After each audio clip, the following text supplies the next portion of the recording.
Prime Minister of Madagascar, Olivier Machafali, has resigned in an effort he says he hopes will solve a political crisis ahead of elections due later this year. Last month, the Constitutional Court ordered the president to form a new government with a prime minister supported by all political parties. Although that has still not happened, the prime minister's resignation is seen as a positive step to achieving it. Last week, the defense minister said if a solution could not be found, the military would intervene. There has been growing concern that there's a risk of a repeat of the 2009 political crisis that badly damaged Madagascar's economy since gaining independence from France in 1960. The Indian Ocean nation has experienced repeated political instability. Well, according to a Not Too Young to Run campaign group, today's generation of young people are the largest in the world, with a global population at under 30, yet 73% of countries restrict young people from running for office, even though they can vote from around the age of 18, that is. Well, around the world, campaigns are underway to promote the rights of young people running for public office by seeking to lower the legal age of candidacy. Nigeria has taken the lead by signing the Not Too Young to Run bill into law.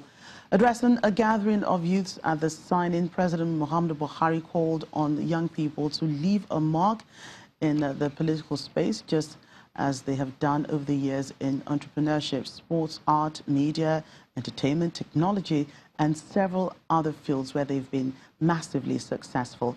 With the president's assent, the age limit for presidential candidates has dropped to 35 from 40, while the minimum age for national and state assembly members will now be 25. The primary aim of the law is to increase the participation of young people in politics, as more than half of the nation's population is below the age of 30. Well, that forms background for an interesting discussion, and joining me in the studio today is African Affairs analyst Yinka Oyeniji. Welcome to the program. Good evening, Joka. How are you doing? Fine. So now we discuss Nigeria and the Not Too Young to Run bill. You know, we've said this over and over again. Okay. When the president does sign, now that he has signed, you know, what does the future hold for young people in this country? Well, I think that we've only come half of the whole 9 years, and that is the truth. I salute those who champion this, who had the courage to push it through the legislature and then get the president to sign. But if you have Not Too Young to Run law without prescribing the age limit for old people to contest, then you will still have young, naive people running against old, experienced, and wealthy hands. So you ask yourself, the intention of the lawmaker in drafting that law is to have young people become more involved, but if you do not take care of the environment, if the environment is not conducive, it will still be an exercise in futility. Some have argued that reducing the age limit is not the only effort that should be made, you know, because the cost of campaigns and, you know, obtaining forms to actually participate in primaries and, you know, the cost of wanting to be a candidate is still another factor. These people cannot afford it, so what's going on? It's way beyond what youths can fathom. Like I said, I use myself as an example all of the time. I was going to contest governorship of Lagos State in 2015, and then you won't believe it, I probably switched parties 3 times in less than 9 months because I kept looking for that which could accommodate my pockets. All right, at that time... And none could? None could. At that time, PDP was going to... Nomination form at the local government was 1 million naira. At the state, was 10 million naira. So it was 11 million naira in all. And it had absolutely nothing to do with my age. We didn't have Not Too Young to Run law then. Nobody stopped me from running.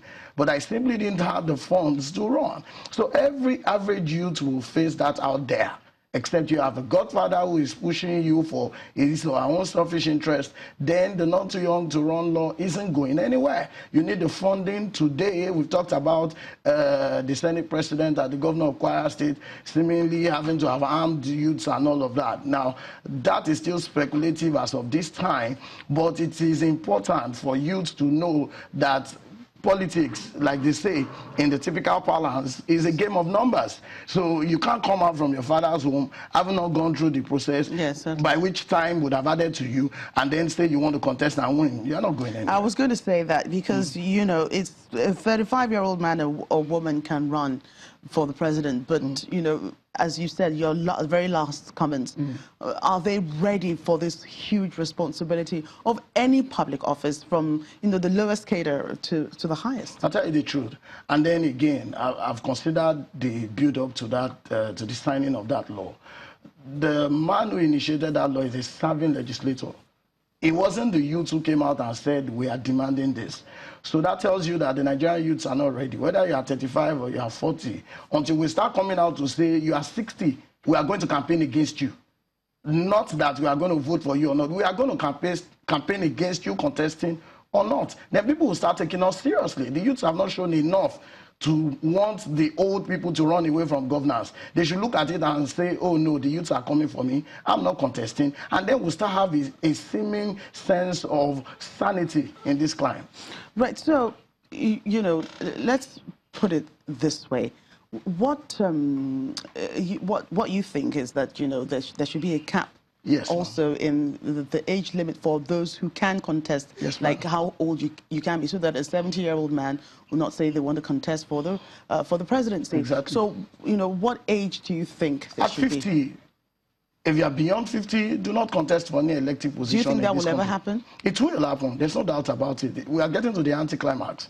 Anything can happen by 2019, but I tell you, by 2023, there will be a breath of fresh air in this nation. There's no doubt about that. Right, so how important is education in the acquisition, you know, skill to run for an office? What sort of skills, you know, should one acquire? And if, going by what you say, that the youth of today are not really ready, because, you know, by the time you get to secondary school, you go through the 4 walls of the university, you just kind of sigh relief to say, okay, I'm going into the labor market, let me start being responsible, before you now start thinking of bigger things like, you know, going into, for elective, you know, positions. So, but what kind of skills should be acquired before you start to think? I'll tell you, it's just one. I've been educated, but I've met people on the road who have the love of this country at heart.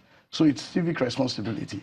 All right, the ability to be able to demand what is right for you, and the ability to even give that concomitant duty back to the government. So it's not about the school you attend, it's not about the training you get and all of that. It's about you having the love of country at heart, being a patriot. It has absolutely nothing to do with education. We've suffered enough, and you don't have to go to school. The child on the street hasn't gone to school, but he knows what poverty means. So it has nothing to do with education. Come think of it. Many of the past military rulers, the good and bad amongst them, how much of education did they have? So it has absolutely nothing to do with education. Once you love the country, the right, you don't become a good father by going to school. So if you can treat your child right, you can't treat Nigerians right. Right, let me ask you this one thing as we close. It seems now that this bill has been signed, that most of this, you know, already existing political office holder are pushing their, you know, children and all of that, nieces and nephews, or family members that are young, to actually take over. That if we can't continue, then let our younger ones take over. Now, you know what I'm saying? That's exactly what I'm saying. I can reel out the names from Lagos State to the federal government, everybody.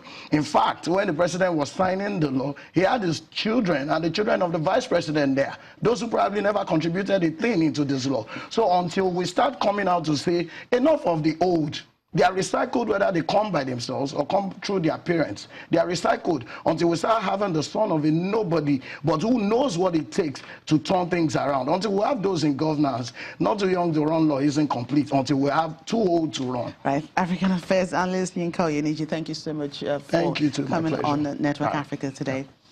Well, that's the program. Thank you so much for watching. I'm Joker Rogers.